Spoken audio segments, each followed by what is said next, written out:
Hello guys, welcome back to the channel. Today I'm going to be showing you guys my updated Trickstar list. I did do some theory crafting recently at the regionals I went to. Sadly, for those who went to the regionals who saw me there, I will let you guys know that I will not be uploading the vlog because I did not get nearly enough recording. And I don't want to upload a 5-minute video that just explains that I went X3 and dropped. So really, I do apologize for anybody who got their hopes up. However, I did talk to some people there about this deck list. And I really wanted to get this to you guys because this deck is supposed to consistently make Yata. However, in testing, it's not the most consistent. However, I would say out of like maybe 7 out of 10 hands, more than likely you're going to be able to Yata lock your opponent. However, without saying too much, let's go ahead and jump right on into it. Of course, starting off, we do run 3 copies of Trickstar Candina. Candina is just the searcher of the deck, being able to search for any Trickstar card, so I can get your plays really started, getting you to Trickstar Reincarnation, which is really important. This card also has the effect of if your opponent activates a spell or trap card while this card is on the field, it inflicts 200 points of damage to your opponent. Continuing on, we do run 2 copies of Trickstar Licorice. Only reason we run 2 instead of 3 is because because personally I feel like this card isn't nearly as good as it used to be, and the main focus of this deck is more around Yata locking your opponent instead of just burning them for games. So I only run 2 copies of Licorice. However, Licorice has the effect of whenever your opponent adds any card from their to their hand, whether that be from deck, grave, field, whatever, they take 200 points of damage. And this card also says that while this card is in your hand, you can reveal it to target one Trickstar card on the one Trickstar monster on the field, return that monster to the hand, and then special summon this monster. So that does allow you to be able to recycle your Cantinas, or possibly even your Lilybells or Corbanes. However, we'll go over that in just a moment. Continuing on, of course, as I just said, we do run 1 copy of Lilybell. Lilybell has the effect that if this card is added to the hand, except by a drawing, you can then special summon this card. So therefore, one of the main things I like to do with this is have Lilybell, like your normal summon Lilybell, go into battle, attack. This card can attack directly. Then you activate Licorice effect to bounce Lilybell. Then Lilybell can immediately summon itself back out for another 800 points of damage to your opponent. However, the main effect of this card is whenever this card deals damage to your opponent, you can then return 1 Trickstar monster from your graveyard to your hand, which is just really powerful. Then to wrap up the Trickstar lineup, we do run 1 copy of Trickstar Corbane. Corbane just says that you can special summon this card if you control no monsters, or if all monsters you control are Trickstar monsters. However, this card does have a really good effect in hand, saying that you can discard this card whenever a Trickstar monster enters battle, and then you just double that Trickstar monster's attack. So therefore, like, you would discard this card, and then your Candina, for instance, would become a 36 instead of an 18 until the end of combat, which is just really powerful to help get over bigger monsters. Continuing on, we do run 1 copy of Destroyer the Lost Dragons version. This card is actually really powerful, being able to special summon itself from the hand or the graveyard by paying half your life by targeting a monster, of course, to pretty much create an India Synchro 7 that you want to run. However, the target for this is actually Ancient Fairy Dragon, and y'all will see what we do with that in just a bit. Continuing on, of course, we do run 3 copies of Yata-Garasu.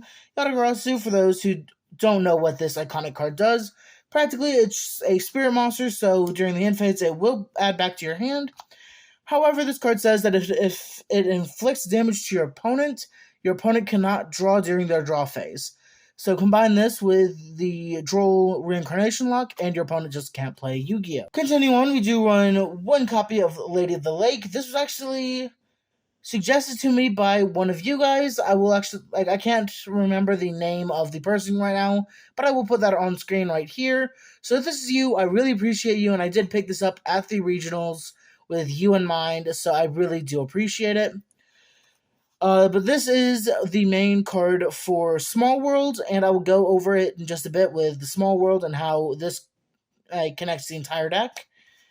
But continuing on, we do run 3 copies of Droll and Lockbird because this card is mandatory for the deck. Continuing on, we only run 1 copy of Ash Blossom Joy Spring and 1 copy of Infinite Impermanence. Only reason why we run 1 copy of these cards is because these are actually cross-out designator targets. Reason why we run these as our main designator targets is because we do not want our opponent to be able to activate Ash Blossom and Joy Spring while we're trying to lock them by using Trickstar Reincarnation, because the card does technically say draw a card. So therefore, your opponent can Ash Blossom to stop the Reincarnation lock at any point. So we want to be able to stop them with Crosshair Designator, and we do run the one Infinite Impermanence because it is a popular hand trap in this format, and we don't really want to be able to let our opponent stop us from being able to search for like Candina or anything like that, or even stopping our Ancient Fairy Dragon. So we do run these just for the Crosshair Designator. Moving on into the spells, we do run, of course, 3 copies of Trickstar Light Stage. Trickstar Light Stage has actually 3 really powerful effects. The first effect says that when this card is activated, you can add 1 Trickstar monster from your deck to your hand. Then the second effect says that once per turn, you can target 1 set card in your opponent's spell and trap zone. While this card is in the field zone, that set card cannot be activated until the end phase, and your opponent must activate it during the end phase, or else they send it to the graveyard. So that right there, just being able to kind of lock your opponent's spell or trap, keeping them from being able to activate it, is really powerful, as well as, of course, being able to send it to the graveyard during the end phase is just really good removal. The final effect of this card is actually really good, saying that whenever one of your Trickstar monsters inflicts damage, whether that be by battle or by card effect, inflicts an additional 200 points of damage. So therefore, you would have, like, let's say your Licorice, your opponent adds a card from, like, to their hand, the Licorice would burn for 200, then Light Stage would follow up and burn with 200 as well. So that's just really powerful. Continuing on with the field spells, we do run 1 copy of Dragon Ravine just to be able to send our copy of Destroyer of the Lost Dragon's version to the graveyard, as well as 1 copy of Necro Valley, because Necro Valley is just really powerful, especially to pair with set rotation. Just that way you can give this to your opponent, and they'll be more afraid to activate it than, of course, you are, because you don't really use graveyard effects. Then to wrap it up, we do run 1 copy of Terraforming to wrap up the field spell cards. Continuing on, for consistency, we do run, of course, 3 copies of Pot of Prosperity. Pot of Prosperity just says banish either 3 or 6 cards from your extra deck to excavate the same amount, and then you can add one of those cards to your hand. We don't really use the extra deck all too much, except for a couple targets for other cards. However, we will show that in a little bit, as well as some stuff that would upgrade the extra deck just a little bit more, because the extra deck is kind of, it's in a weird spot right now, but I'll explain what you should change if you want to make this even better. Then, continuing on, we do run 3 copies of Small World. For those who don't know, Small World says reveal 1 monster in your hand, and choose one monster from your deck that has exactly 1 of the same type, attribute, attack, level, or defense. Banish the first card from your hand, and then you can add 1 monster with the same one of those as the chosen monster, and then you banish the chosen monster. So therefore, the main thing for this is, of course, we do have the Lady of the Lake to be able to pair into our Drone Lockbird or Yata-Garasu from literally any Trickstar monster. This card could also be used, like, let's say you draw into double Drone Lockbird or double Yata-Garasu. Using Lady of the Lake, you can always get to the other one. However, the main things to pair all these together, I'll show you guys in just a minute. You have any Trickstar, which is a light, so you can then use Lady of the Lake. So you would have this in hand. You would choose this monster from the deck. You would banish this monster. And then from here, you'd be able to pick any monster with 1 of the same. So because this is a level 1 and this is a level 1, you can actually add Drone Lockbird to your hand by banishing Lady of the Lake. Or you can pick Yata-Garasu because they both have 200 attack, if y'all can see down there. So just having those in the deck is really powerful just to be able to search either Yata-Garasu or Drone Lockbird off of any of the others. So really, that is just really powerful. Continuing on, as I said, I do run 3 copies of Crosshair Designator to help stop from getting my stuff negated and allowing me to perform the lock a whole lot easier. And then it was either between running like 3 of these and a Called by the Grave, or 2 and Called by the Grave. But I decided that I would going to run the 1 copy of Foolish Burial just to be able to send Destrodo, because sometimes you do want to be able to get that a bit more consistently, and you'll be able to get your Light Stage in multiple other ways besides just terraforming or whatever. So I opted for Foolish Burial. However, if you wanted to cut Foolish Burial for like Called by the Grave or something like that, then go for it. Really, this is just my personal preference for Foolish Burial. Then, of course, moving on into the traps, we do run 3 copies of Trickstar Reincarnation just to be able to banish our upon his hands and force them to draw the same amount.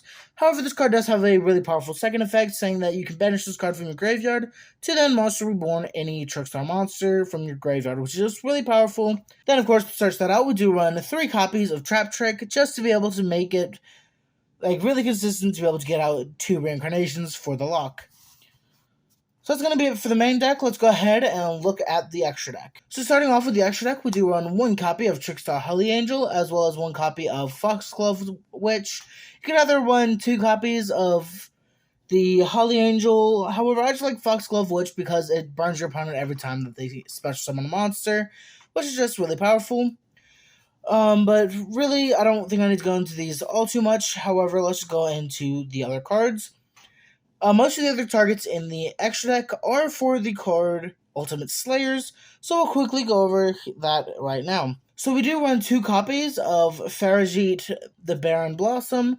The only reason why we run this card is because this card says that when this card is sent to the graveyard, you can then draw 1 card and place 1 card from your hand on the bottom of the deck, and you can only use that effect once per turn, but really, you're only going to pretty much use 1 per turn anyway.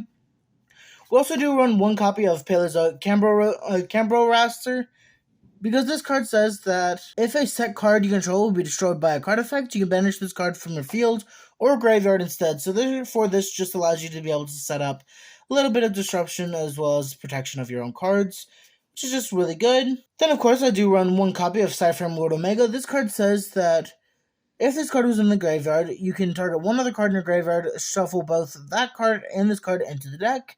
So therefore, you can just be able to recycle 1 of your cards if you sent this to the grave. However, you could always just run the Wind Pegasus Adagnister for other effects. However, I just like Cypher Lord Omega because it just allows you to have a little bit of extra recursion. We don't really have a target for the Xyz for this lineup, but I do run 1 copy of Breaksword because we can actually make this by using 2 Licorice. However, you could always feel free to just use this as one of the targets as well to be able to get rid of your opponents like Shangar Era or their Arise Heart or whatever, so that is also an option. I also do run 2 copies of Elder Entity and Tis because you can just pop extra cards by sending this to the grave. So you can pop a card and as well as bouncing a fusion, which is just really powerful. I also do run Super Polymerization. However, this card can also be an Ultimate Slayers because this does have the effect if it fits into the graveyard, you draw 1 card. But then I do run 1 copy of Starving Venom Fusion Dragon, Part of Plant Dragos Depelia, Mud Dragon of the Swamp.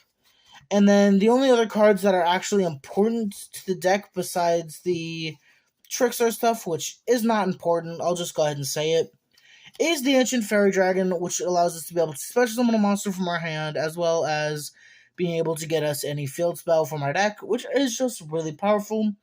And then we do run the 1 copy of Warlord Savage Dragon, because we could also make this card pretty easily. So that's going to be it for the extra deck now. I actually do have a side deck for you guys, so we'll quickly go over this without going into way too much detail. But we do run 3 copies of Lava Golem, 3 copies of Dark Hole, 3 copies of Super Polymerization, 3 copies of Ultimate Slayer, and I will talk a little bit about Ultimate Slayer because I don't see many people using it. This card says your opponent cannot activate monster effects in response to this card's activation. You can send 1 card from your extra deck to the graveyard and then target 1 monster your opponent controls with the same card type, Fusion, Synchro, Xyz, Pendulum, or Link, and then shuffle that card into the deck. So therefore, this can just shuffle that card back, and if you send 1 of the other targets, you can get additional effects. And then to wrap it up, we do run 2 copies of Triple Tactics Talent, as well as 1 copy of Harpy's Feather Duster. You can instead run Lightning Storm instead of these, just so that way we can pretty much max out on back row hate. But I really like the way that this deck looks and the way that it feels to play.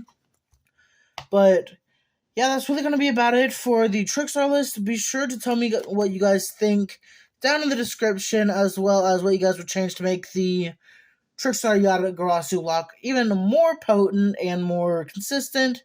That's going to be it, but let me show you guys a quick test hand, and then we will wrap up the video. Alright, well, shuffled, so let's go ahead and see what our opening hand is.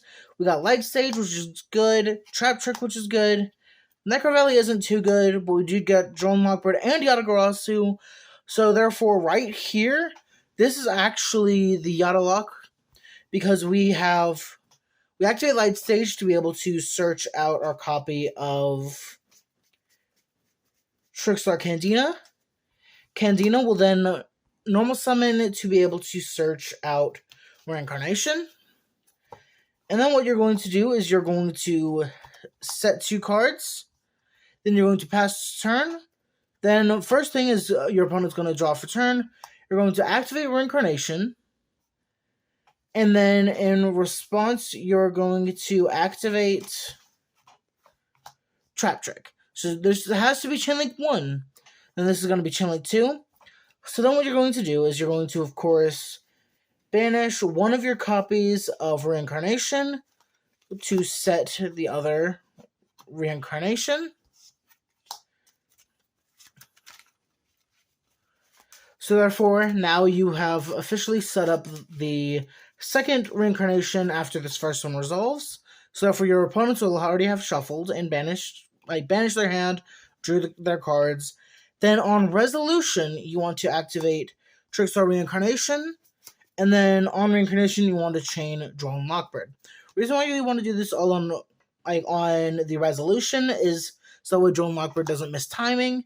However, since this is Chain Link 2, this is going to this is going to activate first, making it to where neither player can draw cards, and then Reincarnation is going to force your opponent to banish their entire hand. So at that point, you have the Yata lock because you did draw into Yata-Garasu. Of course, you could have drawn literally any other card for the, I would say that you could have drawn, either this or Small World, and you should have still been able to get into it. Because let's go ahead and shuffle, because we do get to draw for turn to see what the next card would have been. And if that, let's say this was instead a Small World, if we drew into any way to get into a Trickstar monster or a Light monster, then we could get into Yata-Garasu, just to kind of show, because obviously we have it, but I just want to show you guys what this deck can do. So we draw, it's a Foolish Burial. Actually, this is really pretty good because I do want to show you guys just a little bit. So we can start off by normal summoning Yata-Garasu. Then we can activate Foolish Burial to be able to send one copy of Destrudo the Last Dragon's Effusion. You're going to activate effect targeting Candina.